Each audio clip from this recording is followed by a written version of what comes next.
जय माता दी। नमस्कार। मेरे YouTube चैनल श्रद्धा में आप सभी लोगों का हार्दिक स्वागत है। उम्मीद करती हूँ कि आप सभी सुखी और स्वस्थ होंगे, भगवान की भक्ति में व्यस्त होंगे। आइए जानते हैं आज इस वीडियो के माध्यम से माँ दुर्गा सप्तशती के 10वें अध्याय के बारे में, जिसमें शुंभवत के बारे में बताया गया है।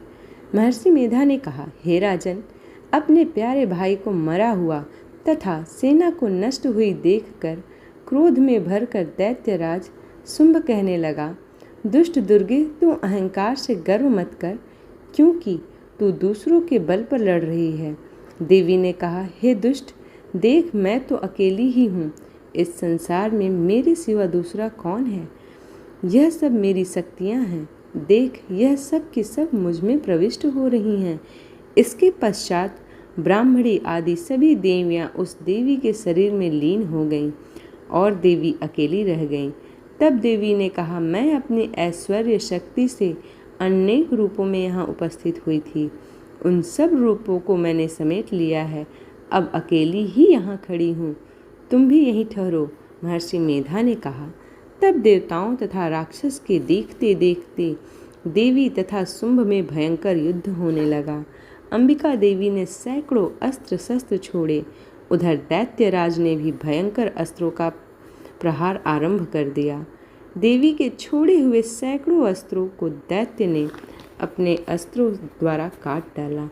इस प्रकार शुंभ ने जो अस्त्र छोड़े उनको देवी ने अपने भयंकर हुंकार के द्वारा ही काट डाला। दैत्य ने जब सैकड़ों बाण छोड़कर देवी को ढक दिया तो क्रोध में भरकर देवी ने अपने बाणों से उसका धनुष नष्ट कर डाला।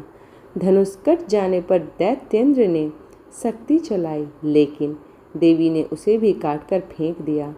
फिर दैत्येंद्र चमकती हुई ढाल लेकर देवी की ओर दौड़ा, किंतु जब वह देवी के समीप पहुंचा तो देवी ने अपने तीक्ष्ण बाणों से उसकी चमकने वाली ढाल को भी काट डाला। फिर दैत्येंद्र का घोड़ा मर गया, रथ टूट गया, सारथी मारा गया। तब वह भयंकर मुद्रा लेकर देवी पर आक्रमण करने के लिए चला, किंतु देवी ने अपने तीक्ष्ण बाणों से उसके मुद्दर को भी काट दिया। इस पर दैत्य ने क्रोध में भरकर देवी की छाती में बड़े जोर से एक मुक्का मारा। दैत्य ने जब देवी को मुक्का मारा तो देवी ने भी उसकी छाती में जोर से एक थप्पड़ मारा। थप्पड़ खाकर पहले तो दैत्य पृथ्वी पर गिर पड़ा, किंतु तुरंत ही वह उठ खड़ा हुआ।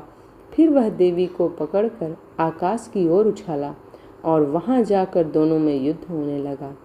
वह युद्ध ऋषियों और देवताओं को आश्चर्य में डालने वाला था।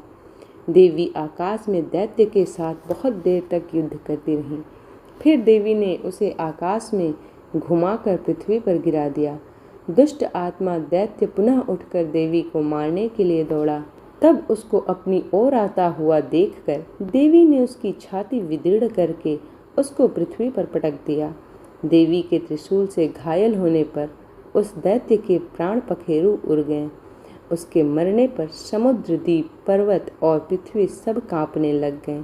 तदंतर उस दुष्ट आत्मा के मरने से संपूर्ण जगत प्रसन्न व स्वस्थ हो गया तथा आकाश निर्मल हो गया। पहले जो उत्पात सूचक मेघ और अलकापात होते थे वह सब शांत हो गए।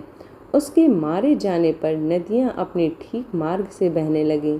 संपूर्ण देवताओं का हृदय हर्ष से भर गया और गंधर्वियां सुंदर गान गाने लगीं। गंधर्व बाजा बजाने लगे और अप्सराएं नाचने लगीं।